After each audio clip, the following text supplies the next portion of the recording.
Halo, suara saya kedengeran? Iya, dengan Pak. Ya, terdengar. Oke, paling saya ulangi lagi. Mungkin tadi ada sedikit trouble. Jadi, saya akan menjelaskan sedikit tentang PT Skada Prima Cipta. PT Skada Prima Cipta ini adalah sebuah perusahaan sistem integrator yang mempunyai pengalaman lebih dari 21 tahun, membantu memberikan solusi kepada perusahaan di berbagai bidang dan industri. Dan kami menawarkan solusi berupa automation dan SCADA system dan industri 4.0, maintenance and reliability, information communication dan teknologi, dan juga training. Untuk lebih lengkapnya nanti bisa saya bantu di kolom chat untuk website kami. Nah, ini untuk list-list kalian kami telah membantu banyak industri dan juga di berbagai macam bidang, mulai dari oil and gas, food and beverage, manufaktur, dan juga mining. Untuk perkenalan singkat tentang company kami, selanjutnya kita akan membahas tentang plan digitalization, industry 4.0, cost effective solution from OPC Keeper dan OPC Router, dengan pemateri kita yaitu Pak Yogi Kusuma, STMT, Expertise Plan Data Integration di PT Skada Prima Cipta, dan juga Bapak Syafri ST, Expertise Plan Data Integration di PT Skada Prima Cipta.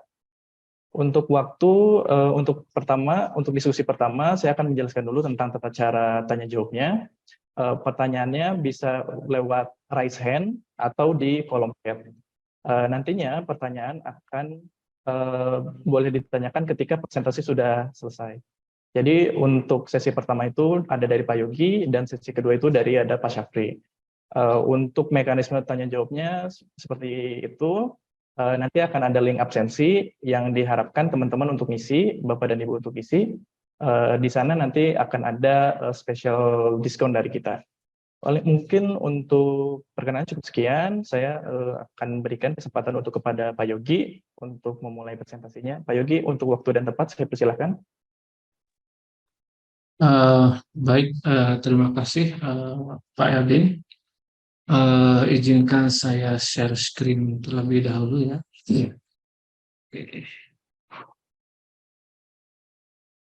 Apakah sudah terlihat share screen dari saya? Sudah, Pak. Sudah ya. Oke, baik. Baik. Bismillahirrahmanirrahim. Assalamualaikum warahmatullahi wabarakatuh. Selamat pagi kepada rekan-rekan semua yang telah menghadiri webinar ini. Perkenalkan, nama saya Yogi Kusuma. Saya di Skada Prima Cipta bertindak sebagai semacam solution developer ya, khususnya untuk produk-produk digitalization. Dalam kesempatan ini saya akan memaparkan mungkin lebih tepatnya berbagi informasi ya mengenai industrial connectivity yang terkait dengan industri 4.0. Baik, saya langsung mulai saja. Jadi secara garis besar bahwa digital transformation itu secara garis besar ya biasanya mempunyai beberapa tujuan ya secara garis besar. Yang pertama adalah simplified IoT implementation atau implementasi industrial Internet of Things yang sederhana gitu ya. Tapi sebenarnya ketika mulai biasanya digital transformation ini berdasarkan pengalaman kami selama beberapa tahun itu sebenarnya tidak sesederhana itu gitu ya.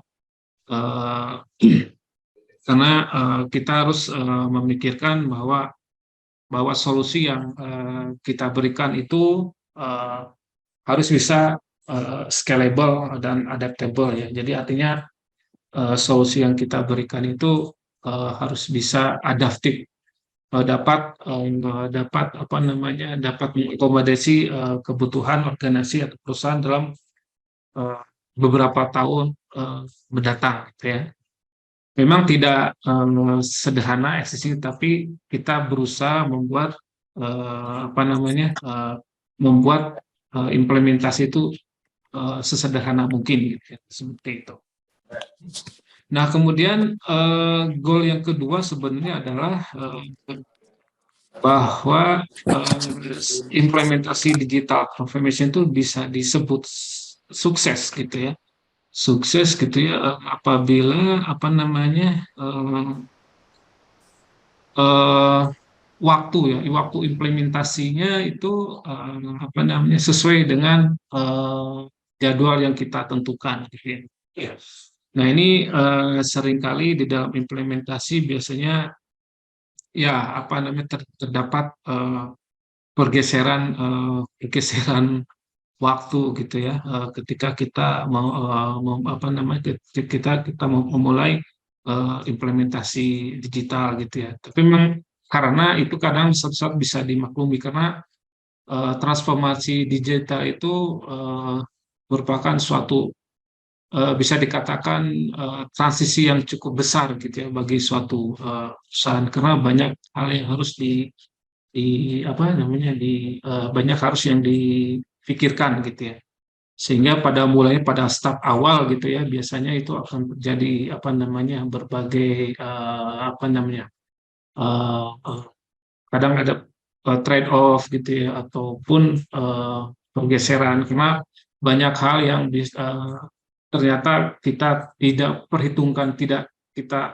perhitungkan sebelumnya.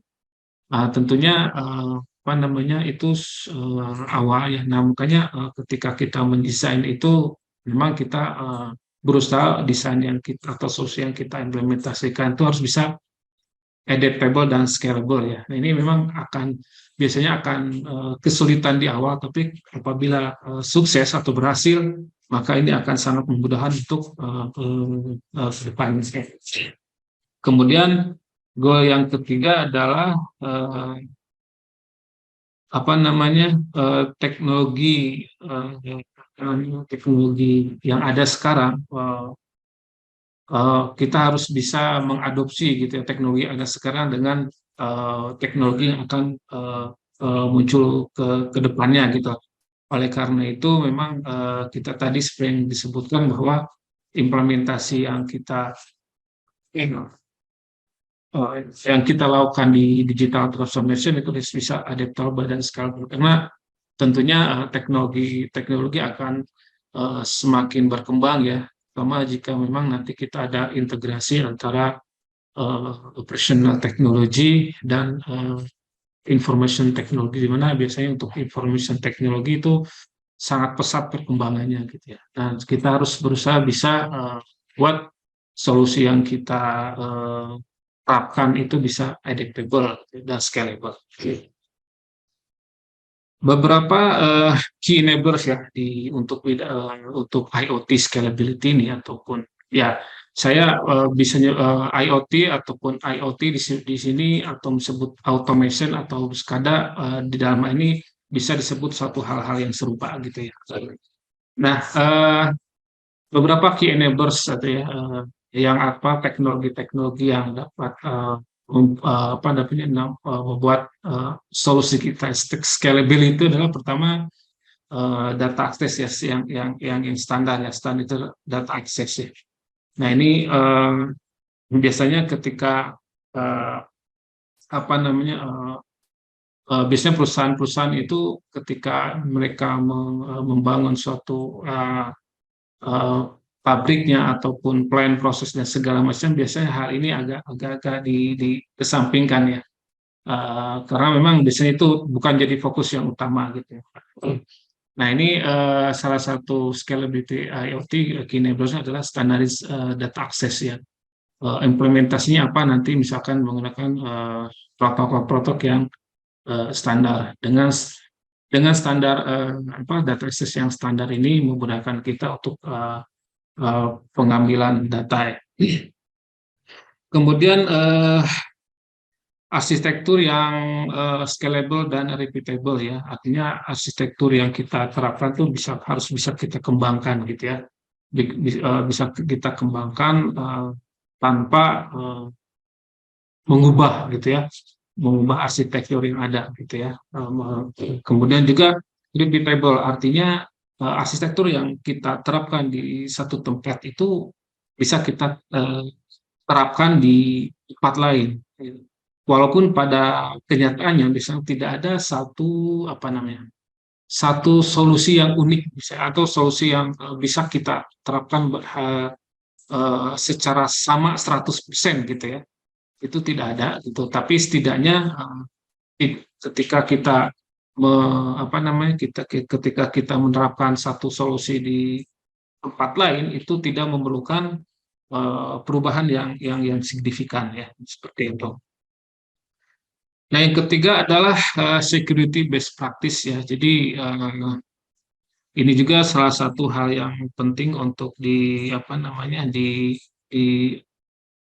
hal yang penting untuk difikirkan ya, karena security ini menjadi satu hal yang cukup krusial ya, terutama nanti akan berkaitan dengan adanya cyber security ya. Artinya ketika kita sudah menerapkan IoT ataupun IIoT ya, di satu sisi memang akan memudahkan kita dalam pengaksesan data ya, tapi di satu sisi juga jika kita tidak memikirkan security dari awal, itu bisa menjadi suatu hambatan di sisi security-nya. Seperti banyak yang telah terjadi kebocoran data gitu ya.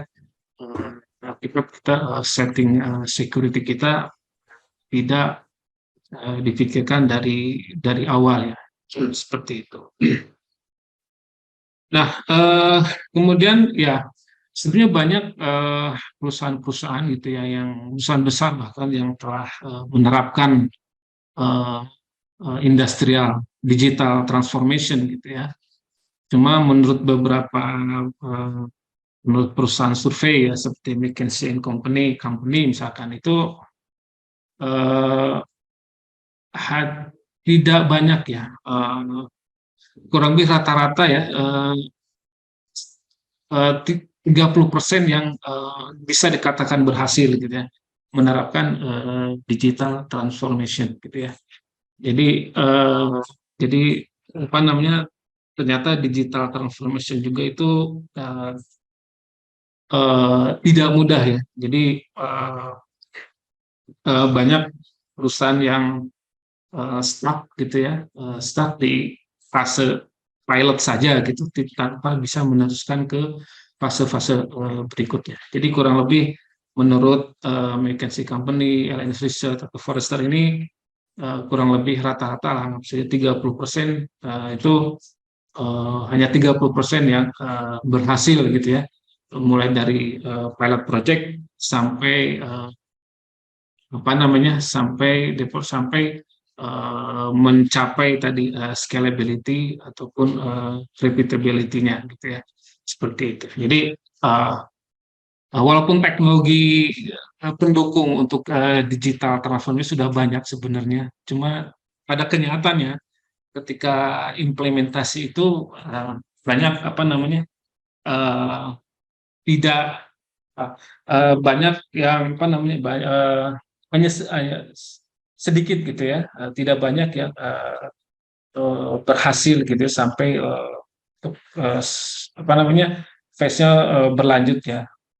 Banyakkan pilot stuck di pilot phase biasanya seperti itu. Ini banyak hal ya yang menyebabkan terjadinya seperti ini.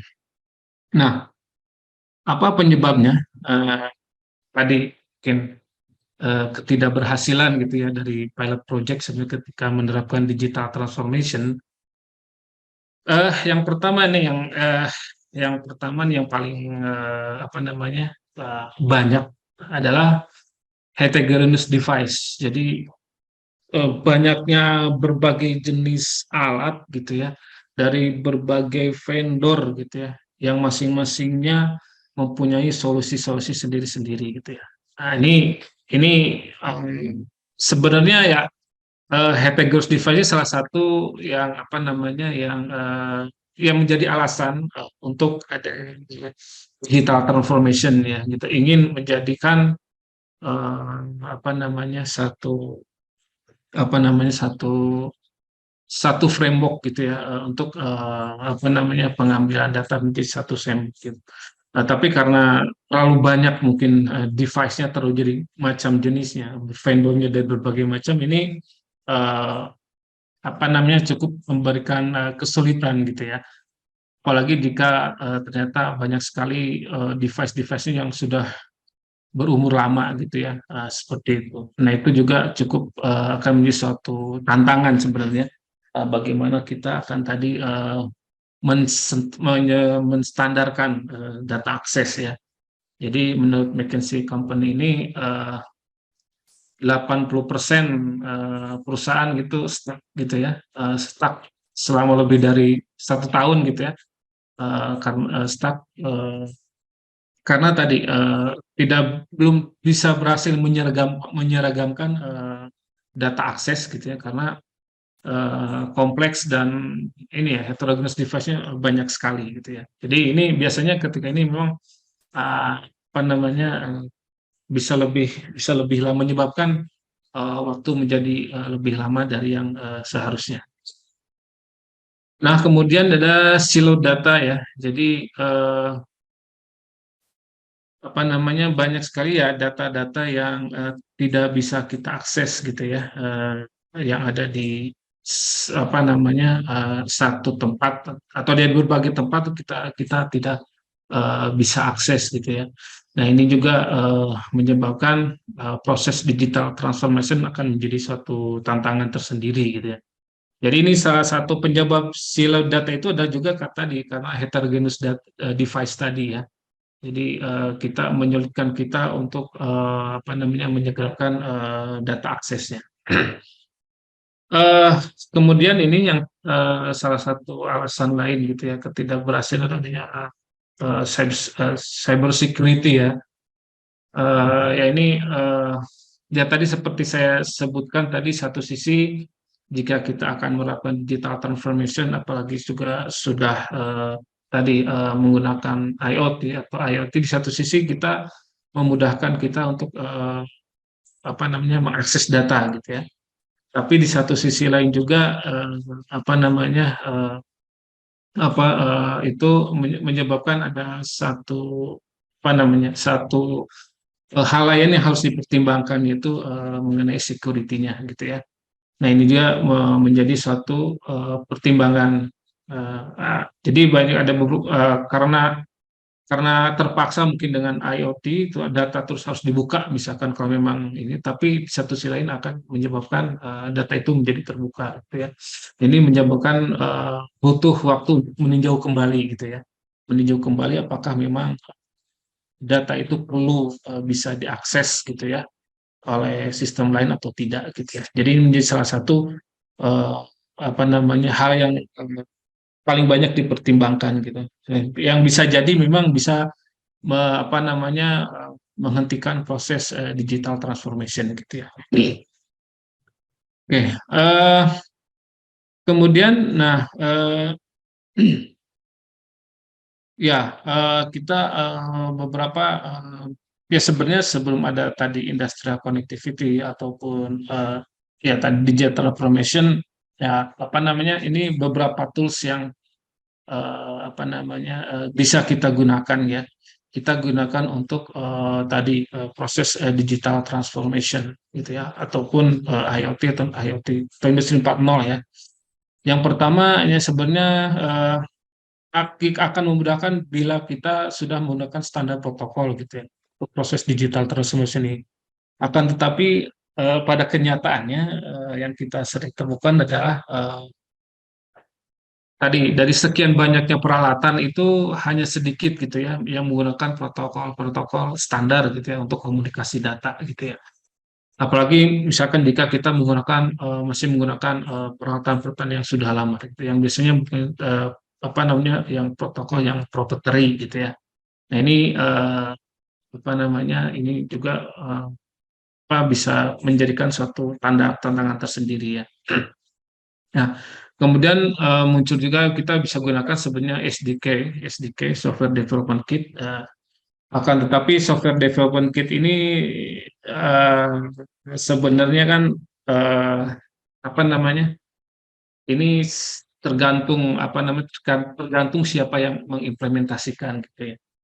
Jadi eh, tidak bisa scaling ya, karena ini SDK ini eh, tadi tergantung siapa yang implementasikan, kemudian juga bisa jadi tergantung bahasa pemrograman yang digunakan gitu ya. Jadi ketika misalkan kita dari berbagai vendornya akan cukup menyulitkan ya. Nah, salah satu solusi lain adanya hardware gateway gitu ya, hardware gateway. Ini nah ini bisa yang berfungsi bisa sebagai protokol konverter ya.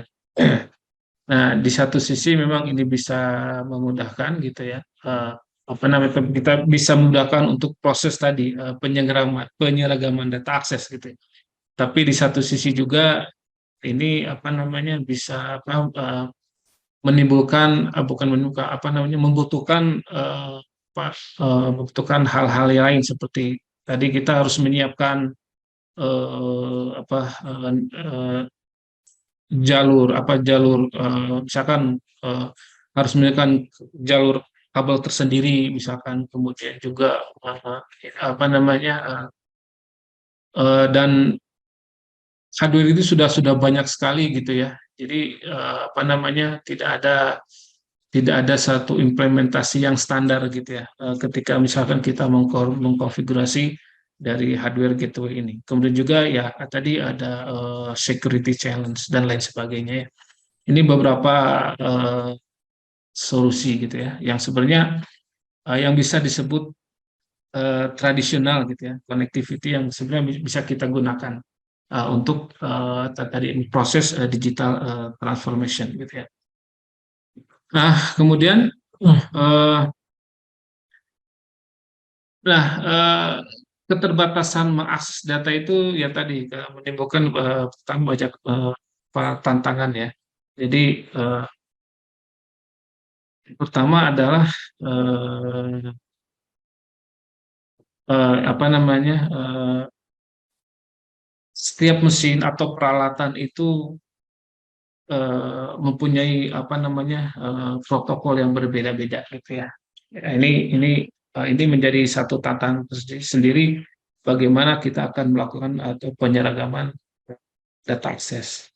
Nah ini ya beberapa pengalaman yang kami telah alami adalah bahwa di sisi ini biasanya memang terjadi apa namanya delay karena berbagai macam hal ya penyebabnya. Ya salah satunya memang kadang-kadang kita harus misalkan apa namanya melakukan modifikasi. Nah, seringkali kadang-kadang hal-hal sifatnya yang non teknis yang bisa menyebabkan delay dalam kita mengimplementasikan digital transformation. Ya. Nah, kemudian ya apa namanya biasanya di tadi selain adanya berbagai macam protokol gitu ya di factory floor juga gitu ya, bisa sudah ada beberapa tools gitu ya yang untuk bisa kita melakukan visualisasi misalnya menggunakan SCADA software gitu ya. Dan SCADA software ataupun historian ya. Ini juga bisa jadi ini menimbulkan apa namanya memberikan tantangan juga tersendiri apa namanya ketika kita akan melakukan penyeragaman data. Nah, seringkali ya ketika seiring berjalannya dengan waktu gitu ya, misalkan kita akan apa namanya menyeragaman data akses gitu, seringkali akan ya beberapa kali ya mengharuskan gitu ya, mengharuskan kita untuk mengganti peralatan gitu ya, seperti itu. Nah, proses penggantian ini juga yang tadi bisa apa namanya menjadikan pergeseran waktu gitu ya. Yang makanya tadi disebutkan di awal bahwa seringkali ya tadi hampir berapa 80% itu stuck di pilot pace ya. Kadang-kadang stucknya sampai setahun gitu ya. Ya kadang-kadang karena salah satu penyebabnya kita terpaksa harus melakukan penggantian peralatan gitu ya. Eh, nah itu apalagi sekarang gitu ya, proses kita melakukan pembelian peralatan itu sekarang cukup lama gitu ya ininya, proses lead time-nya gitu ya. Ada yang asalnya sebulan gitu ya bisa sampai setahun gitu ya. Karena ya situasi saat ini gitu ya. Ya kemudian apa namanya? Yes, maaf.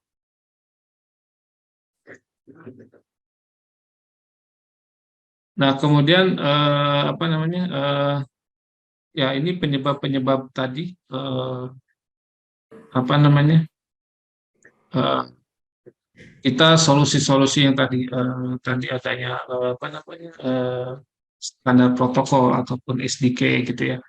Tapi solusi-solusi ini tidak scalable gitu ya. Artinya ketika kita coba pindahkan ke factory lain atau ke tempat lain itu belum belum tidak tidak bisa kita langsung implementasikan dengan cepat gitu ya. Karena ya seperti disebutkan tadi bahwa hampir tidak ada dua tempat itu yang identik 100% gitu ya. Pasti biasanya akan dilakukan perlu eh, penyesuaian gitu ya, seperti itu. Oke, nah kemudian eh, nah apabila bagaimana jika kita apa namanya mendapat menstandarkan konektivitas ya tadi penyeragaman data akses gitu ya. Nah ini pertama akan dapat memberikan kita berbagai macam keuntungan ya. Seperti itu. Yang pertama yang paling penting adalah tools yang standar, tools yang sama gitu ya. Kemudian dapat kita expand atau scalability, bisa kita terapkan di tempat-tempat lain solusi yang sama tanpa harus melakukan banyak perubahan ataupun modifikasi ya. Jadi seperti itu. Jadi jika kita bandingkan dengan sebelumnya ya, ini apa namanya berbagai macam solusi apa namanya cara kita untuk tadi mendapatkan data gitu ya. Tadi menggunakan SDK atau dengan protokol-protokol yang standar menggunakan SDK API gitu ya. Nah, ketika akan diterapkan di tempat lain itu tidak akan bisa langsung diterapkan dengan cepat, masih perlu penyesuaian-penyesuaian. Nah, nah kemudian kita perlu ini ya suatu tools lah sebut untuk bisa menstandarkan konektivitas gitu ya. Nah, ada beberapa keuntungan tadi yang dapat nanti kita akan peroleh gitu ya, jika kita dapat menyenggeramkan konektivitas ya. Yang pertama yang panggilnya toolsnya standar sama gitu ya. Jadi ketika kita diterapkan di tempat lain itu sedikit modifikasi yang perlu kita bisa sedikit modifikasi yang diperlukan. Kemudian IoT scalability ya, itu akan mudah kita jika mempunyai suatu tools yang standar gitu ya. Jika kita akan tadi menerapkan di berbagai tempat atau bahkan mengembangkan peralatan atau menambah peralatan yang sudah kita punya sebelumnya dengan adanya penambahan gitu, tidak perlu lagi tadi misalkan membuat suatu API baru ataupun melakukan programming baru ataupun menambah apa namanya hardware gateway gitu ya. Nah, karena itu akan menyebabkan tantangan tersendiri juga. Nah, salah satu tools yang dapat kita gunakan gitu ya untuk menstandarkan konektivitas adalah KeepWare server ya, ataupun KeepWare Cap Server X gitu ya. Nah, namanya sekarang ada dua nama, tapi sebenarnya fungsinya sama. Yang pertama adalah KeepWare Cap Server X gitu ya, yang kedua adalah ThingWorx KeepWare Server ya. Ini fungsionalitasnya sama, cuma beda paket saja gitu ya. Tapi fungsionalitasnya sama gitu ya. Artinya KeepWare server ini berusaha gitu ya dihadirkan untuk apa namanya untuk menjadi salah satu solusi gitu ya. Solusi kita untuk bisa menyeragamkan apa namanya konektivitas data ya yang akan terkait dengan tadi digital transformation gitu ya. Oke, selanjutnya ya ini berbicara tentang PTC ya. Jadi KeepWare ini sekarang dimiliki oleh PTC ya, perusahaan software yang sebelumnya sih biasanya maaf, PTC ini sebelumnya banyak menghasilkan produk-produk yang untuk CAD gitu ya. Ini mungkin apa namanya salah satu kompetitor dari Adobe gitu ya. Kemudian PTC ini apa namanya mengakuisisi KeepWare ya untuk melengkapi portofolionya di bidang industrial automation ya. Jadi ya saat ini ada kurang lebih 6.000 kerja di perusahaan PTC dengan kurang lebih 30.000 customer ya. Ini salah satu pemain utama di bidang perusahaan software ya. Nah, sejarahnya terkait dengan KeepWare ya. Tadi KeepWare ini berdiri tahun 96 gitu ya. Tahun 95. 95, kemudian tahun 97 apa namanya menghasilkan produk Cap Server tadi, Cap Server X, yaitu OPC Server ya tahun 97, kemudian tahun 2004 menghasilkan apa namanya Cap Server versi 4 gitu ya. Ini versi 4 ini juga masih saya lihat masih ada beberapa yang menggunakan. Nah, kemudian 2016 ya 2016 PTC tadi mengakuisisi KeepWare ya. Kemudian jadi sampai sekarang apa namanya KeepWare ini dimiliki oleh perusahaan PTC ya. Jadi KeepWare ini memenangkan apa namanya penghargaan sebagai pilihan gitu oleh Connectivity Engineers Choice ya selama 9 kali berturut dalam 10 tahun terakhir. Adapun apa namanya ya ini contoh-contoh beberapa perusahaan-perusahaan besar ya yang telah menggunakan KeepWare untuk sebagai salah satu solusi untuk tadi industri digital transformation ataupun IoT dan industri 4.0 ya. Nah, bagaimana cara fungsionalitas dari KeepServer ini sebagai tadi salah satu tools untuk menyeragamkan data akses ya. Sebenarnya jadi jika kita lihat sebenarnya KeepWare ini terdiri dari beberapa modul sebenarnya. Beberapa modul yang ada 4 lah secara garis besar. Yang modul utama adalah drivers ya. Jadi drivers ini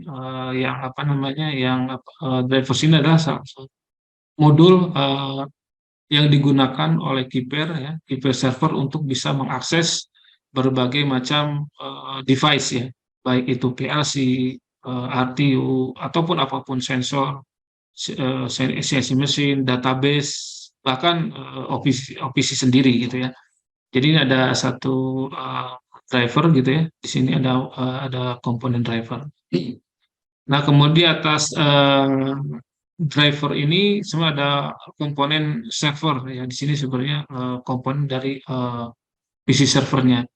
Jadi disinilah sebenarnya apa namanya bagian yang mengkonversi gitu ya, mengkonversi data-data yang tadi menggunakan protokol menjadi OPC gitu ya. Nah, kemudian di atasnya adalah interface ya. Jadi ini muka antar muka apa namanya antar muka antara eh, KeyBuilder dengan aplikasi luar ya, aplikasi lainnya atau third party application ya, ya supaya bisa mengakses dari KeyBuilder server. Jadi aplikasi apa saja yang bisa yang dapat kita gunakan untuk mengakses KeyBuilder itu semua aplikasi yang mendukung standar OPC itu bisa kita gunakan untuk mengakses KeyBuilder server ya. Jadi sebenarnya bagaimana tadi menyeragamkan data akses tadi adalah kita menggunakan data akses standar yaitu OPC gitu ya. Jadi OPC ini memang salah satu apa namanya sekarang ini menjadi satu bisa disebut sebagai standar gitu ya dalam kita untuk menyeragamkan data akses ya. Nah, kemudian di sini ada advanced function ya. Ini adalah fungsi tambahan sebenarnya, fungsi tambahan yang apa untuk melengkapi dari fungsi dari KeyBuilder server. Salah satunya di sini yang paling banyak digunakan adalah database logging gitu ya. Jadi data-data dari berbagai macam data source ini gitu ya, dari PLC, RTU, sensor, mesin itu dengan menggunakan fungsi tambahan database logging ini bisa kita masukkan langsung ke database gitu ya, ataupun ya ke database bukan database logging ini. Nah, kemudian apa namanya? Jadi, nah ini beberapa contoh data ya, data source yang disupport oleh KeyBuilder ya ini. Oh, ini ada contohnya beberapa saja. Contohnya apa namanya KeyBuilder bisa support peralatan-peralatan dari merek misalkan dari Mitsubishi, dari ABB, gitu, dari Allen Bradley, Siemens, Omron. Hampir semua PLC yang di-provide oleh yang populer ya, sebut populer ya, beberapa merek besar ya, seperti misalkan Siemens, Omron, Mitsubishi, Allen Bradley, ABB itu sudah disupport oleh KeyBuilder ya. Jadi hampir semua posisi yang populer itu sudah disupport oleh KeyBuilder. Nah, kemudian di sisi application-nya apa saja ini contohnya, ini contoh ya aplikasi yang bisa kita gunakan untuk interface mengakses data dari KeyBuilder server. Antara lain misalkan software-software SCADA seperti Wonderware, ya sekarang Aveva ya, sekarang Aveva Wonderware, ada bisa Rockwell Automation, Ignition, ThingWorks. Kemudian juga bisa kita interface ya KeyBuilder dengan cloud provider ya, misalkan dengan Amazon Web Service, Microsoft Azure gitu ya. Ini bisa kita, jadi data-data dari KeyBuilder ini bisa kita hubungkan langsung dengan cloud provider ya, seperti tadi Amazon, Azure, seperti itu ya. Pun bisa dimasukkan langsung ke database tadi menggunakan database logging. Database apa yang disupport yaitu database yang mendukung interface ODBC ya. Jadi sudah banyak database populer sudah didukung seperti misalkan SQL Server, Oracle gitu ya, PostgreSQL, MySQL itu sudah didukung oleh KeyBuilder sendiri. Nah, ini berbicara tentang KeyBuilder, jadi tadi karena tadi berusaha ingin menjadi salah satu tools ya itu ya untuk menjalankan data akses. Jadi KeyBuilder ini mempunyai kurang lebih 150 driver ya, driver yang di sini yang bisa kita gunakan untuk mengakses berbagai macam peralatan dari berbagai vendor gitu ya. Nah, menggunakan KIPR itu mudah ya, dalam hitungan menit bisa kita dalam hitungan menit dengan menggunakan KIPR server kita sudah bisa mengakses data dari berbagai macam alat ya, dalam hitungan menit bisa gitu ya. Misalnya dari berbagai PLC kita setting, kita konfigur itu dalam hitungan menit sudah bisa kita sudah bisa mengakses data berbagai macam alat ya. Kemudian tadi karena kita sudah mendukung ini ya cloud provider gitu, dengan kita bisa menggunakan KIPR ini sebagai salah satu IoT gateway ya, di mana dari data plant floor ini itu bisa kita langsung interface, kita hubungkan langsung dengan cloud provider gitu ya. Ini ada datanya secure karena ada encryption-nya gitu ya.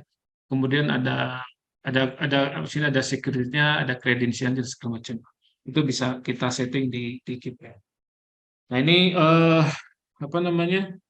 sudah digunakan lebih dari 75.000 sites ya, menurut data dari KIPR-nya sendiri.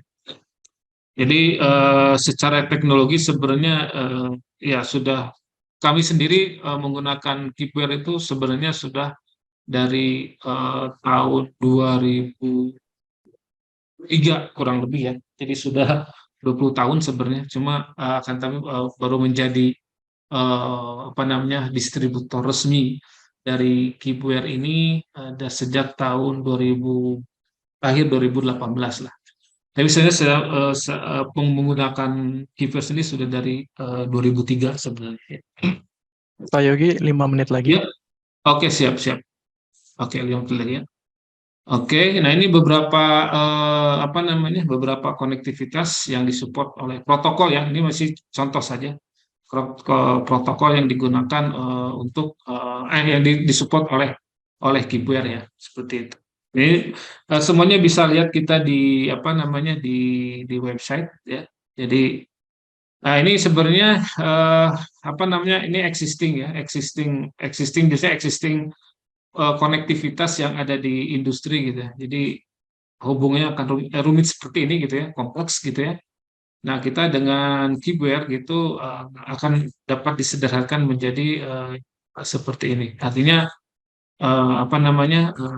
data dari berbagai macam dikumpulkan di satu tempat gitu ya, dan kemudian akses dikumpulkan oleh KIPR, dan sistem-sistem yang lain pun cukup menggunakan satu tempat, mengakses cukup di satu tempat. Jadi sudah dikumpulkan di KIPR semua ya. Jadi akan memudahkan proses tadi penyeragaman data akses. Jadi sebenarnya KIPR sendiri bisa berfungsi, salah satu fungsinya adalah sebagai data agregator ya gitu ya. Jadi data-data dari berbagai macam device ataupun software ya, misalkan dari PLC, dari flow komputer, dari sensor, bahkan dari aplikasi SCADA itu bisa kita kumpulkan di satu tempat gitu ya, di satu KIPR server, yang kemudian aplikasi yang lain cukup mengakses data dari KIPR server. Nah, solusi ini sebenarnya bisa kita terapkan di tempat lain ya, tanpa harus bisa kita duplikasi di tempat lain, tanpa harus tadi memprogram ulang dan segala macamnya. Dengan tentunya perlu modifikasi yang minor ya sifatnya ya, seperti itu.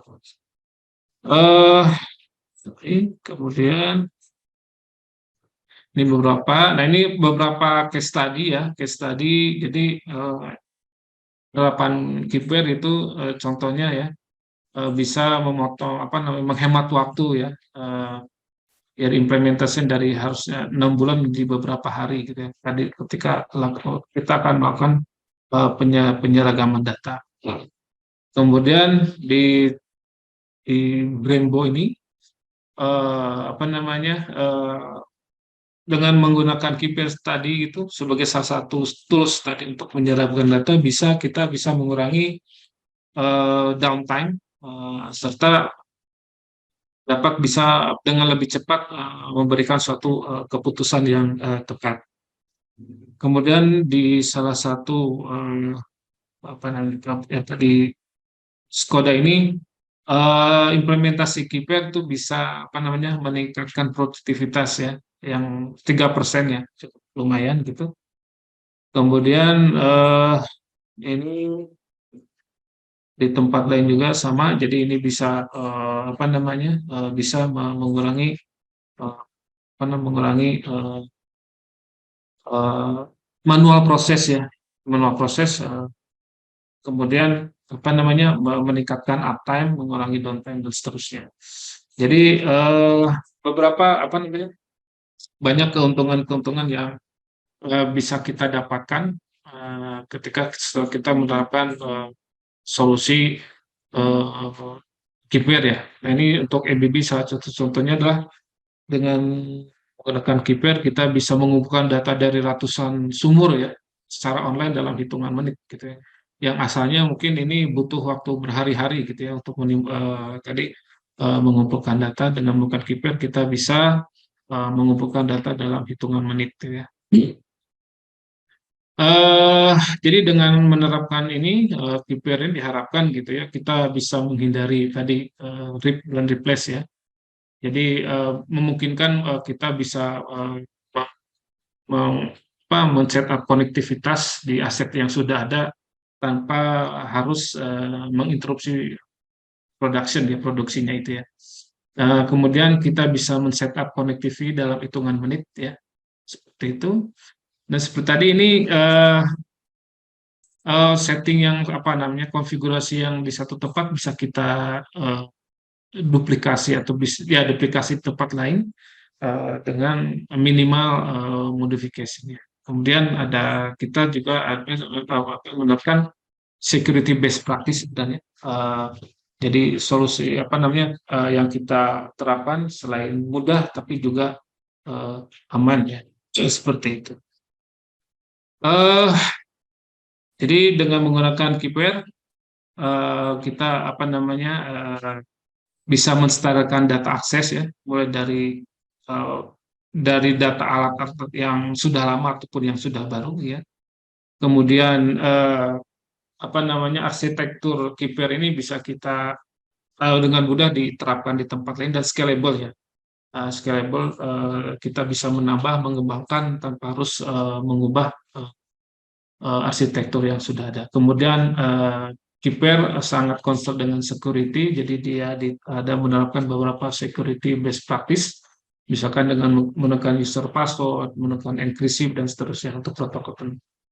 Nah, KPI sendiri dapat di-download ya, dapat dicoba di website berikut ya, dapat di-download, ada trial 2 jam full fungsionalitas gitu ya. Jadi rekan-rekan bisa mencoba KPI ini dengan mendownload aplikasi KPI dari websitenya. Mungkin itu saja pengenalan ya tentang KPI dari saya, Pak Eldin. Silakan Pak Eldin dilanjutkan.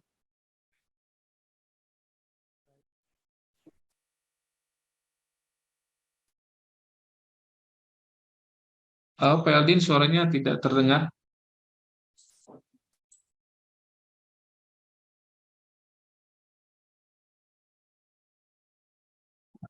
Halo, apa sudah terdengar? Sudah. Ya, sudah terdengar. Terima kasih Pak Yogi atas materinya. Untuk Bapak-Bapak dan Ibu-Ibu yang akan ada pertanyaan tentang KPI, nanti bisa disimpan dulu untuk di akhir sesi. Untuk mekanismenya masih sama, Bapak dan Ibu bisa raise hand atau mengetik langsung di kolom komentar untuk bertanya. Untuk selanjutnya akan dilanjutkan dengan materi dari Pak Syafri. Untuk waktu dan tempat, saya persilakan Pak Syafri. Baik, saya izin share screen terlebih dahulu. Ya, apakah layar saya sudah terlihat PPT saya? Sudah, Pak. Ya. Baik, kita mulai. Assalamualaikum warahmatullahi wabarakatuh. Waalaikumsalam warahmatullahi wabarakatuh. Pada kesempatan ini kami akan mempresentasikan OPC data ke SAP Plant Maintenance untuk mengintegrasikan data dari OPC ke SAP Plant Maintenance. Di webinar ini kami akan melakukan demo bagaimana data dari OPC dapat masuk ke SAP Plant Maintenance. Demo ini akan berisi step by step bagaimana data tersebut mengalir dan bagaimana konfigurasi yang diperlukan di sisi OPC router agar dapat mengalir ke SAP. Oke, untuk agendanya secara garis besar saya bagi seperti ini. Yang pertama untuk simplified diagram di OPC to SAP integration, kemudian di SAP maintenance strategy, kemudian ada SAP condition based maintenance, kemudian ada simulasinya, dan terakhir diskusi. Jadi secara sederhana diagram untuk simulasi kali ini adalah data akan berasal dari proses data yang bisa berasal dari DCS, PLC, RTU, flow computer, LIMS, Laboratory Information Management System, dan lain sebagainya. Yang data ini akan dibaca oleh OPC server, dalam hal ini adalah OPC Capware server. Nah, kemudian nanti tujuan akhirnya adalah data-data dari plant atau dari pabrik itu dapat dikirim dan masuk sampai ke ERP. Dalam hal ini adalah SAP Plant Maintenance. Di SAP Plant Maintenance yang akan menerima data dari proses data ini adalah measuring point, measuring document, dan terakhir akan mengenerate notification, maintenance notification jika value atau data dari proses data ini melebihi atau kurang dari suatu rank nilai tertentu. Oke, kemudian sebelum masuk ke simulasinya, di sini di SAP sendiri ada 3 jenis plant maintenance. Jadi berdasarkan time base, misalkan untuk program maintenance-nya atau program perawatan ada yang berdasarkan waktu, ada yang per minggu, 1 bulan, 3 bulan, 6 tahun, dan lain 1 tahun, dan seterusnya berdasarkan time base. Kemudian ada yang berdasarkan performance based, artinya jika suatu nilai dari proses melebihi suatu nilai, maka dia akan dilakukan program maintenance atau program perawatannya. Misalkan running hour-nya misalnya 500 hour, ada yang 8.000 hour, dan seterusnya. Ya. Ini mohon maaf, slide-nya di full screen aja Pak Sapri. Oke.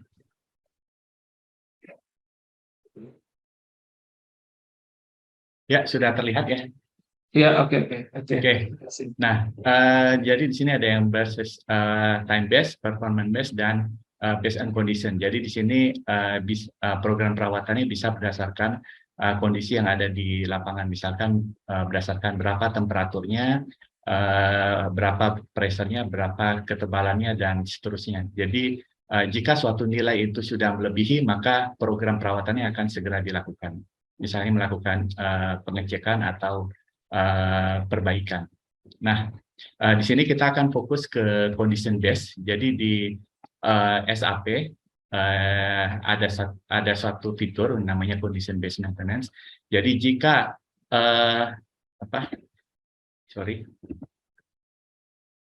Jadi jika suatu nilai dari proses di lapangan, di plant atau di pabrik, itu sudah mencapai suatu nilai tertentu, maka program maintenance perlu dilakukan. Nah, misalkan suatu nilai temperatur sudah melebihi suatu value, vibrasinya sudah melebihi nilai tertentu, atau parameter lain yang kurang dari suatu nilai tersebut. Nah, jadi di sini jika suatu nilai di measuring point ini sudah tercapai, maka SAP akan men-trigger maintenance job berdasarkan nilai tersebut. Nah, untuk measuring point ini berisi untuk ada set limitnya berupa upper dan lower. Jadi jika suatu nilai sudah melebihi atau kurang, maka akan secara otomatis akan mengenerate maintenance notification. Ini secara garis besarnya. Jadi dari data dari proses di lapangan di sini, kalau suatu nilai tersebut sudah melebihi atau kurang dari suatu nilai tertentu, maka maka sistem akan men-trigger suatu maintenance notification. Kalau di SAP sudah tergenerate maintenance notification, maka maintenance crew bisa melakukan pengecekan apakah memang terjadi failure di lapangan. Kalau misalnya ada, maka notification tersebut akan dieskalasi menjadi work order untuk dilakukan perbaikan. Dan proses selanjutnya adalah proses maintenance. Biasa kalau misalnya dibutuhkan material, maka bisa dilanjutkan pembelian material. Kalau membutuhkan external party, external vendor untuk memperbaiki, itu bisa dilakukan juga.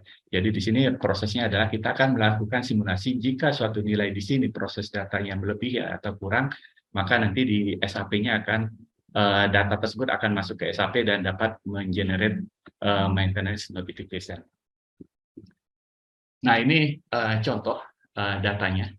Di sini ada OPC router. Nanti kita akan melakukan simulasi untuk melakukan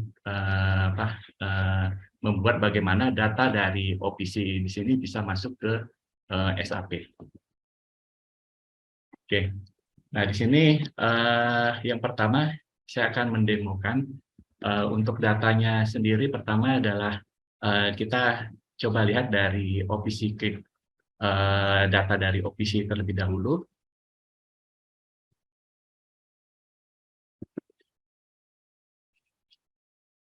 Di sini adalah tag dari OPC. Jadi kalau misalnya dari lapangan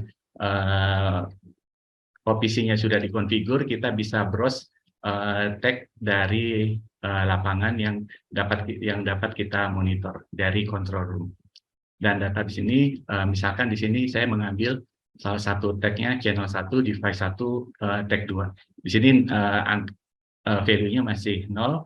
Kemudian sebagai simulasi mungkin nanti saya akan menampilkan, misalkan di sini saya membuat, dari kami membuat semacam HMI. Jadi jika value-nya di sini, misalkan di sini kita simulasikan angkanya dari lapangan berubah menjadi misalkan 21, maka angka di sini akan berubah ya. Kemudian kalau kita rubah dari lapangan, misalnya angkanya menjadi 25, angkanya juga berubah. Kemudian nanti kita akan mengirimkan data ini ke SAP. Nah, untuk melakukan pengiriman data tersebut, jadi data dari OPC tadi akan kita kirimkan menggunakan namanya OPC router.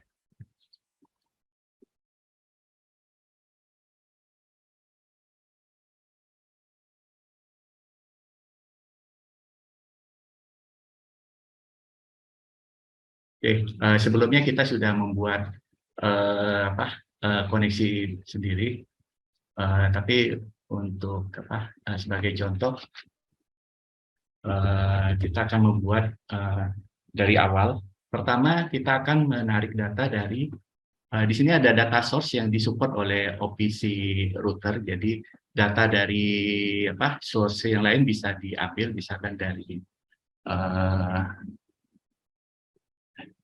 Kafka, dari database yang lain itu bisa ditarik, tapi kita akan fokus untuk data dari OPC. Jadi yang pertama kita tarik data dari OPC, kita akses server OPC server yang sudah kita tarik tadi, kemudian akan kita ambil datanya.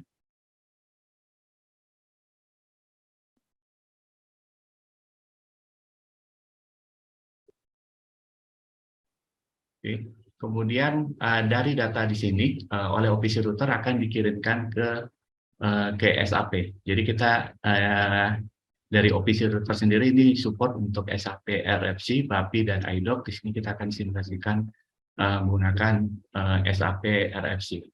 Nah, untuk SAP RFC sendiri kita akan akses ke SAP. Kemudian yang akan kita gunakan adalah modul yang sudah ada di dalam SAP itu sendiri. Sorry.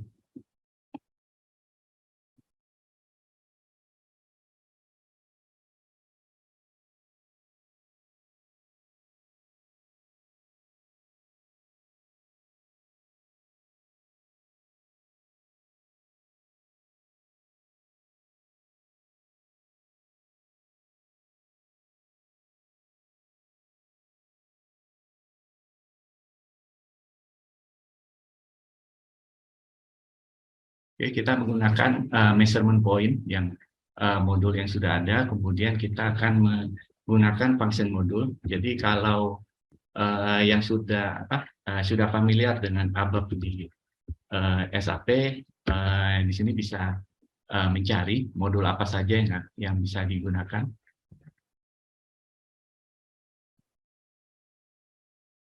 Oke, kemudian yang parameter yang akan kita ambil, misalkan yang pertama yang akan kita ambil di sini adalah data tersebut akan disimpan di mana. Yang pertama yang akan kita ambil adalah measurement point-nya terlebih dahulu, huruf M.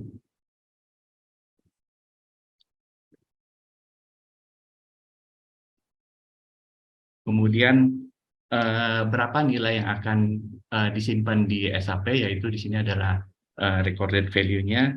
Kemudian kita akan ambil misalkan short text sebagai datanya, kemudian beberapa parameter lain yang kita butuhkan, misalkan commit log, kemudian notification type, kemudian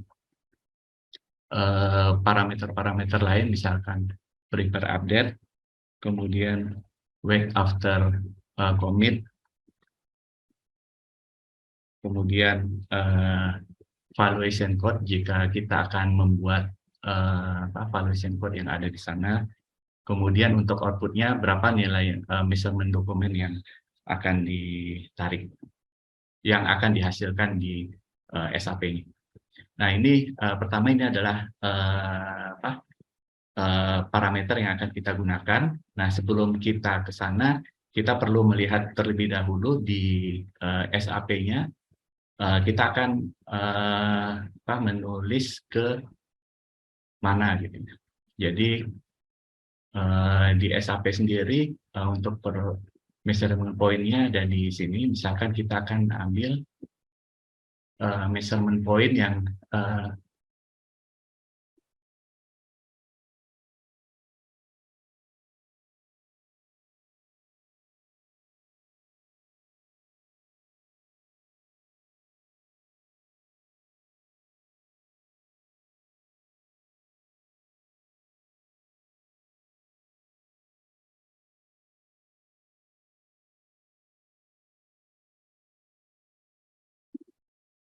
ini yang sudah kita configure. Oke, misalkan di sini adalah measurement point yang diinstal di suatu equipment. Angka ini yang akan kita gunakan untuk menerima data dari lapangan. Jadi di sini kita akan membuat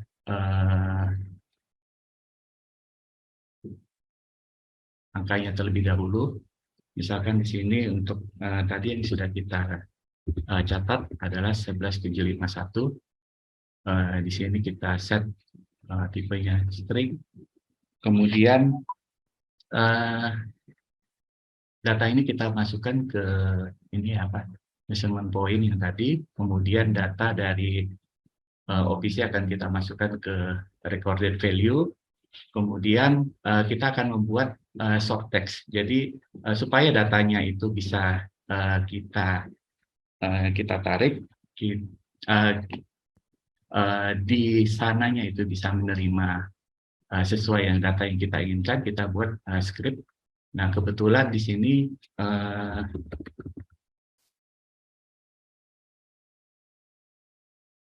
untuk scriptnya itu menggunakan ini basis C#.net ya. Jadi di sini bisa kita tuliskan, misalkan di sini saya akan membuat parameternya adalah tag name-nya, value-nya.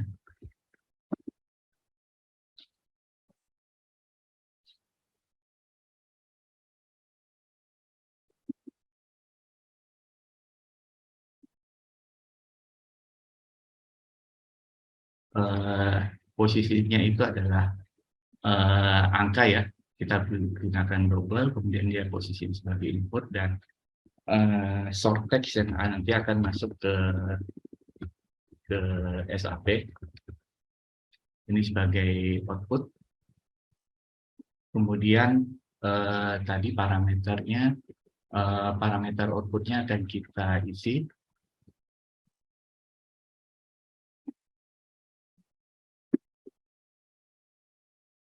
Misalkan nanti judulnya adalah ini adalah teks yang akan masuk ke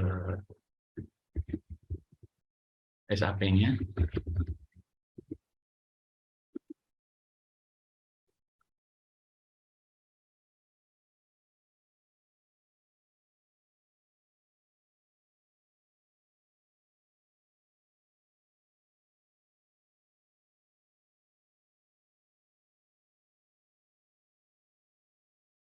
Kita save. Oke, dan kita compile. Oke, sudah. Kemudian data dari value-nya kita masukkan ke sini. Kemudian output-nya ke sini. Kemudian kita tambahkan parameter-parameter lain yang diperlukan oleh oleh SAP ya. Jadi misalkan di sini kebetulan sebelumnya sudah ada contohnya, jadi kita tinggal tarik. Yang pertama adalah commit log-nya, kemudian notification type-nya, kemudian prepare update, kemudian wait after commit. Oke, kemudian dari sini langsung kita tarik notification type, prepare update.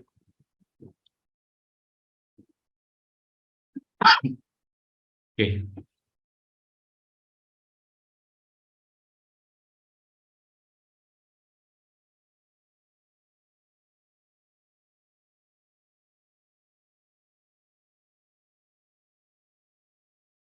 Kemudian kita terima data measurement dokumen.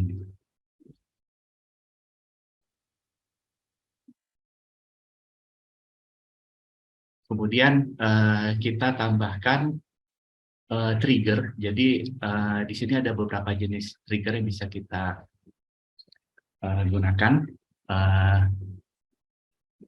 Misalkan kita gunakan trigger threshold OPC trigger. Artinya di sini kita bisa definisikan, kita akses ke data, kemudian ke tag yang tadi sudah kita tentukan.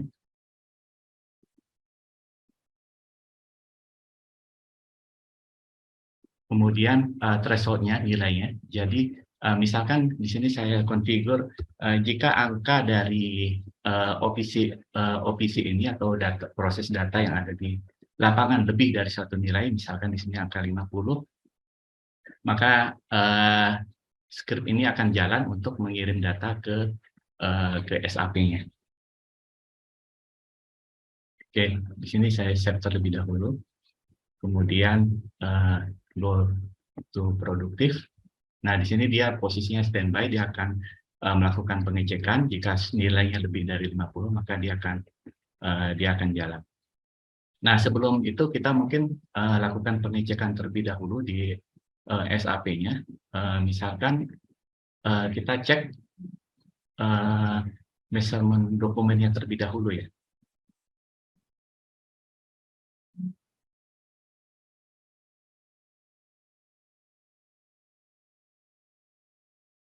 Oke, nah di sini adalah measurement dokumen yang kemarin saya coba buat. Di sini ada 2 buah. Kita akan coba simulasikan bagaimana data dari lapangan, dari proses data, kemudian nanti bisa terkirim. Nah, tadi kita datanya seperti ini ya. Nah, kemudian kita akan coba dari misalkan tadi yang di sini datanya kita rubah, misalkan menjadi angka 61. Oke, kemudian di OPC-nya itu sudah berubah jadi 61, kemudian di sini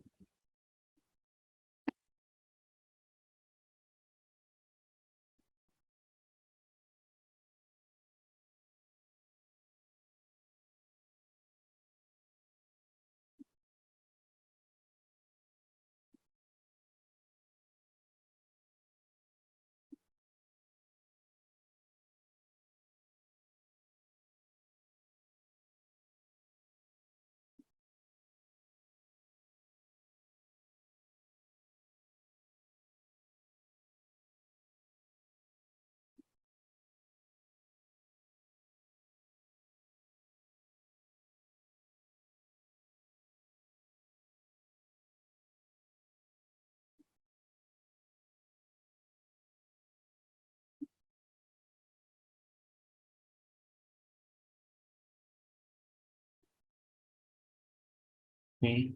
Bentar.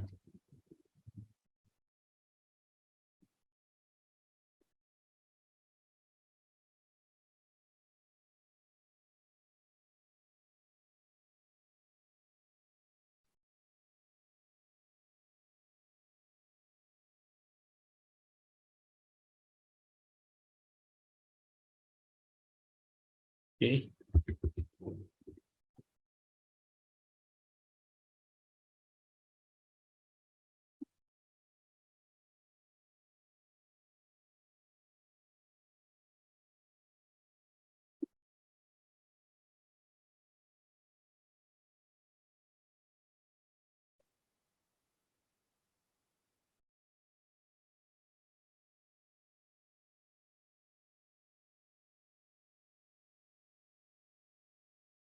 Oke, sorry. Berarti saya harus tutup dulu. Oke, di sini saya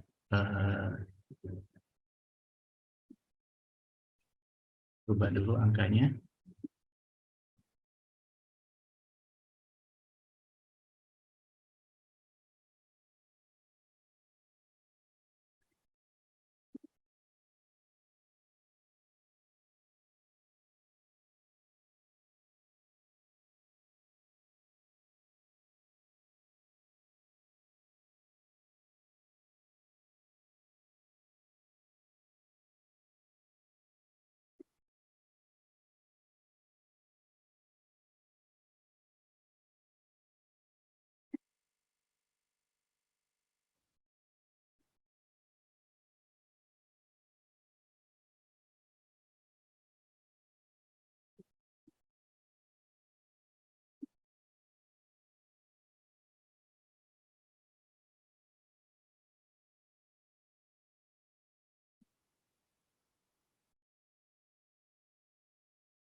Jadi saya restart dulu SAP yang menerima datanya.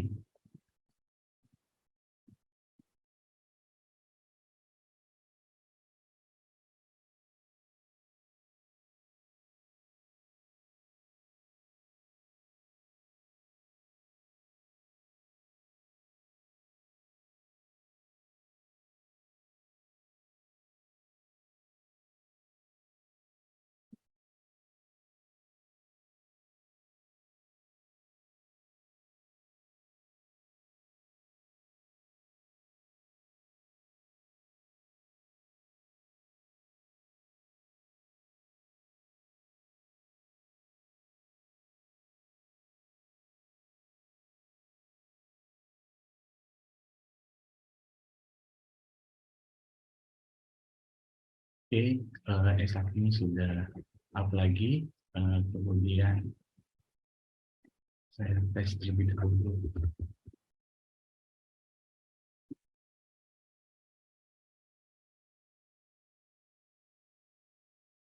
Kemudian saya rubah menjadi misalkan angka di sini.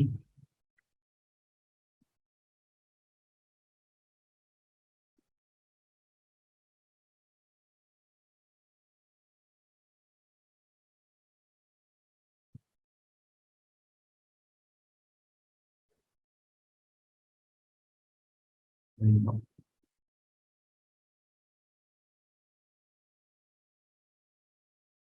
oke.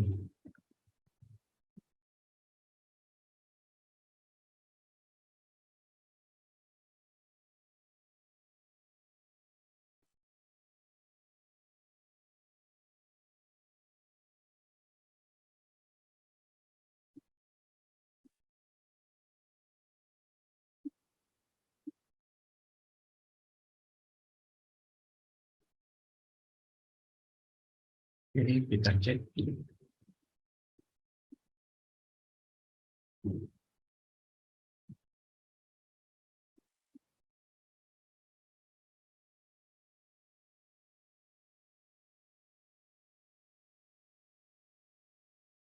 Oke, sekarang datanya sudah masuk ya. Di sini tadi ada 2. Kita lihat sekarang datanya sudah masuk tanggal 3.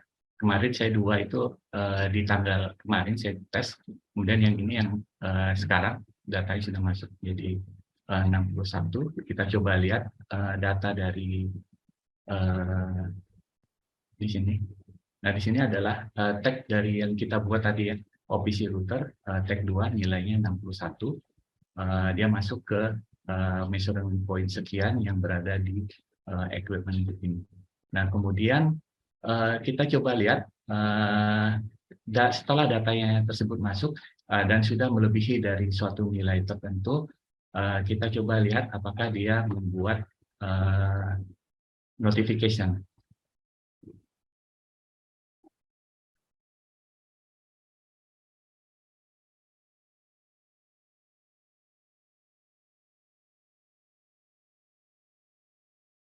Ya, sekarang notifikasinya juga otomatis tergrab. Jadi kita sudah masukkan data dari kita simulasikan data dari proses di lapangan, kita rubah angkanya, kemudian dia akan masuk ke OPC. Jadi di sini kita bisa lihat angkanya seperti ini ya. Jadi dia akan otomatis membuat PM notification berdasarkan data yang sudah kita buat. Nah, kalau sudah sampai di sini, ini tugas dari planner dan maintenance crew untuk melakukan pengecekan ke lapangan bagaimana data tersebut, kenapa nilai proses value di lapangan itu bisa melebihi dari suatu nilai tertentu.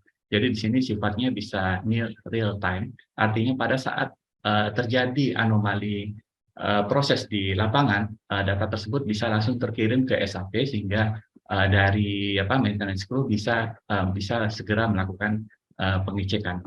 Jadi di sini simulasi yang kita lakukan ya. Jadi di sini mungkin karena di sini saya membuat beberapa beberapa koneksi paralel sehingga sepertinya tadi dia konflik ya dari beberapa di sini. Tapi intinya kita sudah berhasil mengirim data dari proses lapangan ke measurement dokumen tadi. Kemudian dari sisi SAP sendiri dia akan mengenerate notifikasi secara otomatis. Nah, di sini simulasi yang kita buat. Jadi diagramnya seperti drag and drop saja. Jadi kita menentukan source datanya seperti apa, outputnya seperti apa, kemudian beberapa variabel yang ada di sini. Nah, di sini adalah fitur standar yang ada di SAP. Jadi kita bisa mencari function modul apa saja yang tersedia, kemudian kita lihat source datanya, kemudian kita konfigur apa saja parameternya, kemudian kita tentukan triggernya, maka data dari lapangan ini bisa langsung masuk ke SAP. Sehingga nanti hasilnya bisa ini adalah setting measurement point-nya, kemudian hasilnya itu measurement point dan notification akan otomatis tergenerate berdasarkan proses value jika dia melebihi atau kurang dari range tertentu. Nah, kemudian OPC router supply data dari OPC server ke SAP measurement document dengan SAP user exit implementation, maintenance notification akan secara otomatis tergenerate berdasarkan value dan kategori code di measurement point. Nah, ini contohnya yang sudah kita simulasikan tadi. Kemudian yang terakhir adalah order implementation. Jadi Kalau tadi kita mensimulasikan data proses value itu masuk ke notification dan masuk ke measurement dokumen dan menjadi notifikasi, ini juga bisa ditulis ke SAP router, SAP counter. Jadi misalkan running hour-nya berapa, sehingga nanti dari SAP bisa secara otomatis mengenerate preventive maintenance berdasarkan actual running hour, misalkan 8.000 jam, 16.000 jam, 24.000 jam, 32.000 jam running hour, dan seterusnya. Kemudian dengan data source lain yang disupport oleh OPC router tadi, kita bisa mengirim data ke SAP modul yang lain menggunakan fitur yang sudah disediakan, SAP RFC, BAPI, IDOC. Jadi data dari lapangan itu bisa masuk misalkan ke modul SAP Inventory, SAP Material Management, dan modul-modul yang lain. Jadi itu bisa kita implementasikan. Kemudian bisa juga diintegrasikan PDM software. Jadi untuk predictive maintenance software, jadi semacam software yang melakukan pengecekan ya, melakukan predictive maintenance untuk mendeteksi jika ada kemungkinan apakah ada anomali atau prediksi kapan equipment tersebut gagal. Datanya juga bisa dikirim secara langsung ke SAP maintenance notification agar dapat di follow up. Jadi kalau sebelumnya mungkin sudah banyak yang membuat scheduler, jadi di rentang-rentang waktu tertentu data tersebut akan dikirim ke SAP untuk dikirim untuk mengenerate notifikasi, atau orang harus standby terus-menerus dengan fitur ini. Hasil dari predictive maintenance ini bisa langsung dikirim ke SAP, sehingga nanti di SAP akan ada maintenance notification yang akan otomatis tergenerate. Kemudian kita juga bisa mengintegrasikan data analitik atau machine learning ya, untuk mendeteksi equipment failure. Kemudian nanti hasilnya itu bisa dikirim ke SAP, sehingga nanti bisa mengenerate SAP maintenance notification, sehingga planner bisa men-assign maintenance crew untuk melakukan pengecekan apakah memang ada indikasi akan terjadi kegagalan. Jadi di sini data-data yang proses value itu bisa diambil baik itu ya proses temperatur, pressure, vibration, kemudian data-data yang lain itu bisa kita tarik. Nah ini simulasi yang sudah kita lakukan. Jadi ini contohnya. Ini sudah bisa kita implementasikan. Jadi kalau misalkan ada kebutuhan, ya kita bisa mengenerate data dari proses data sampai ke ERP. Demikian yang dapat saya sampaikan. Saya kembalikan lagi ke Mas Eldin ya. Silakan. Baik, terima kasih Pak Safri atas pematerinya. Saya kembali ingatkan lagi untuk mengisi daftar absensi yang ada di kolom chat, karena nantinya akan kami kirimkan ada penawaran eksklusif untuk khususnya untuk yang mengikuti webinar hari ini untuk produk Keepware. Nah, untuk sesi selanjutnya kita akan lanjutkan dengan sesi tanya jawab. Untuk pertanyaan pertama ada dari Pak Gitandra, itu tentang OPC router untuk Pak Yogi, dan nanti ada Azhar juga. Mungkin kita satu-satu ya dari Pak Gitandra dulu. Mungkin mau dijawab oleh Pak Yogi? Ya, baik Pak Eldin. Saya akan coba jawab pertanyaan dari Pak Gita ya.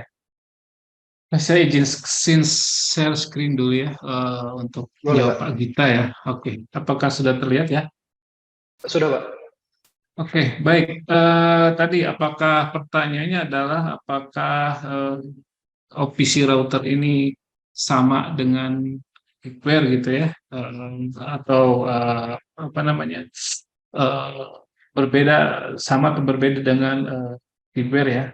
Oke, baik. Mungkin saya akan jelaskan sedikit mengenai Keepware OPC router.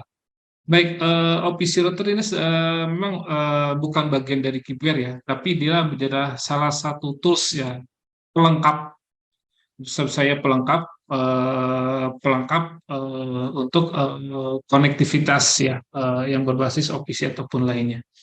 Jadi OPC router ini merupakan suatu platform communication ya untuk sebagai antarmuka untuk interface untuk menghubungkan sistem A dan sistem B kita di satu sistem ke sistem lainnya. Apa yang bisa dihubungkan oleh OPC router? Nah, ini macam-macam. Salah satunya adalah OPC gitu. Jadi dengan menggunakan OPC router ini kita bisa menghubungkan tadi antara data OPC dengan SAP contohnya yang tadi kita telah demokan sebelumnya ya. Jadi saya sudah jelaskan sedikit dulu, ini akan cepat saja. Jadi OPC router ini satu tools tambahan sekali lagi yang kami gunakan ya untuk integrasi, sistem integrasi menghubungkan satu ke sistem lainnya.